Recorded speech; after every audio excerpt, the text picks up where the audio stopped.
CM Siddaramaiah ಪರ Pratap Simha batting ಮಾಡಿದ್ದಾರೆ. ಅಚ್ಚರಿ ಎಂಬಂತೆ ಸಿದ್ದರಾಮಯ್ಯಗೆ ಜೈ ಎಂದಿದ್ದಾರೆ ಮಾಜಿ ಬಿಜೆಪಿ ಸಂಸದ. ರಸ್ತೆಗೆ ಸಿದ್ದರಾಮಯ್ಯ ಹೆಸರಿಟ್ಟರೆ ತಪ್ಪೇನು ಅಂತ ಪ್ರಶ್ನೆಯನ್ನ ಮಾಡಿದ್ದಾರೆ. ಸಿಎಂ ಸಿದ್ದರಾಮಯ್ಯನವರು ನಮ್ಮ ಮೈಸೂರು ಜಿಲ್ಲೆಯ ಸುಪುತ್ರ. ಸೈದ್ಧಾಂತಿಕವಾಗಿ ಅವರನ್ನು ನಾನು ಕಟುವಾಗಿ ವಿರೋಧ ಮಾಡ್ತೀನಿ. ಆದರೆ ಸ್ಪಷ್ಟ ಬಹುಮತದೊಂದಿಗೆ 2ನೇ ಬಾರಿ ಸಿಎಂ ಆಗಿದ್ದಾರೆ. ಮೈಸೂರು ಜಿಲ್ಲೆಗೆ ಸಿದ್ದರಾಮಯ್ಯ ಕೊಡುಗೆ ಅಪಾರವಾಗಿದೆ. ಇಂತಹ ಸಿದ್ದರಾಮಯ್ಯ ಹೆಸರಿಡಲು ವಿರೋಧ ಸರಿಯಲ್ಲ. ತೀವ್ರ ಕುತೂಹಲ ಕೆರಳಿಸಿದ ಮಾಜಿ ಸಂಸದ ಪ್ರತಾಪ್ ಸಿಂಹ ಅವರ ಹೇಳಿಕೆ. ಮೈಸೂರಿನ ಕೆಆರ್ ರಸ್ತೆಗೆ ಸಿದ್ದರಾಮಯ್ಯ ಆರೋಗ್ಯ ರಸ್ತೆ ಅಂತ ಹೆಸರಿಡುವುದಕ್ಕೆ ಪ್ಲಾನ್ ನಡೀತಾ ಇದೆ. ಈ ಬಗ್ಗೆ ತೀರ್ಮಾನ ತೆಗೆದುಕೊಂಡಿದ್ದ ಮೈಸೂರು ಮಹಾನಗರ ಪಾಲಿಕೆ ತೀರ್ಮಾನಕ್ಕೆ ಭಾರಿ ವಿರೋಧಗಳು ಕೇಳಿ ಬಂದಿತ್ತು.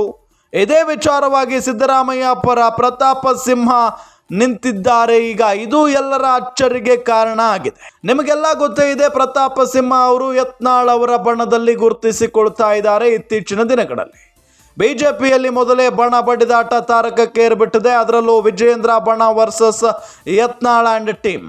ಹಾಗಾಗಿ ಎಲ್ಲೋ ಒಂದು ಕಡೆ ಅವರವರ ನಡುವೆನೇ ಭಿನ್ನಾಭಿಪ್ರಾಯಗಳು ಶುರುವಾಗ್ಬಿಟ್ಟಿದ್ದಾವೆ. ಇದೆಲ್ಲದರ ನಡುವೆ ವಿರೋಧಿಗಳಿಗೆ ಸಪೋರ್ಟ್ ಮಾಡ್ತಾ ಇರೋದು ಇನ್ನೂ ಕೂಡ ಶಾಕಿಂಗ್ ವಿಚಾರ. ಅಂದರೆ ಸೈದ್ಧಾಂತಿಕವಾಗಿ ಎಷ್ಟರ ಮಟ್ಟಿಗೆ ಪ್ರತಾಪ್ ಸಿಂಹ ಅವರು ಮುಖ್ಯಮಂತ್ರಿ ಸಿದ್ದರಾಮಯ್ಯನವರನ್ನ ವಿರೋಧಿಸ್ತಾರೆ ಅನ್ನೋದು ಎಲ್ಲರಿಗೂ ಕೂಡ ಗೊತ್ತಿರುವಂಥ ವಿಚಾರ.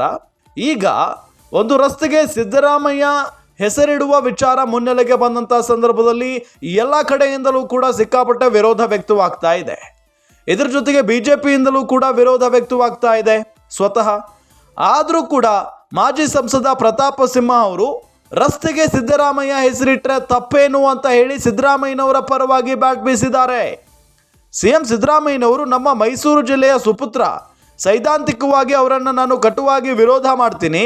ಆದರೆ ಸ್ಪಷ್ಟ ಬಹುಮತದೊಂದಿಗೆ 2ನೇ ಬಾರಿಗೆ ಮುಖ್ಯಮಂತ್ರಿಗಳಾಗಿದ್ದಾರೆ. ಮೈಸೂರು ಜಿಲ್ಲೆಗೆ ಸಿದ್ದರಾಮಯ್ಯನವರ ಕೊಡುಗೆ ಅಪಾರವಾಗಿದೆ. ಇಂತಹ ಸಿದ್ದರಾಮಯ್ಯ ಅವರ ಹೆಸರಿಡಲು ವಿರೋಧ ಸರಿಯಲ್ಲ ಅಂತ ಹೇಳಿ ಮಾಜಿ ಸಂಸದ ಪ್ರತಾಪ್ ಸಿಂಹ ಹೇಳಿಕೆಯನ್ನ ಕೊಟ್ಟಿದ್ದಾರೆ. ಮೈಸೂರಿನ ಕೆಆರ್ ರಸ್ತೆಗೆ ಸಿದ್ದರಾಮಯ್ಯ ಆರೋಗ್ಯ ರಸ್ತೆ ಅಂತ ಹೆಸರಿಡುವುದಕ್ಕೆ ಪ್ಲಾನ್ ನಡೀತಾ ಇದೆ. ಈ ಬಗ್ಗೆ ಮೈಸೂರು ಮಹಾನಗರ ಪಾಲಿಕೆ ತೀರ್ಮಾನವನ್ನು ತೆಗೆದುಕೊಂಡಿತ್ತು. ಪಾಲಿಕೆ ತೀರ್ಮಾನಕ್ಕೆ ಭಾರಿ ವಿರೋಧಗಳು ಕೂಡ ಕೇಳಿ ಬಂದಿತ್ತು. ಇದೇ ವಿಚಾರವಾಗಿ ಸಿದ್ದರಾಮಯ್ಯ ಪರ ಈಗ ಪ್ರತಾಪ್ ಸಿಂಹ ಅವರು ನಿಂತ್ಕೊಂಡಿರೋದು ಎಲ್ಲರಿಗೂ ಆಶ್ಚರ್ಯವನ್ನು ಹುಟ್ಟು ಹಾಕಿದೆ.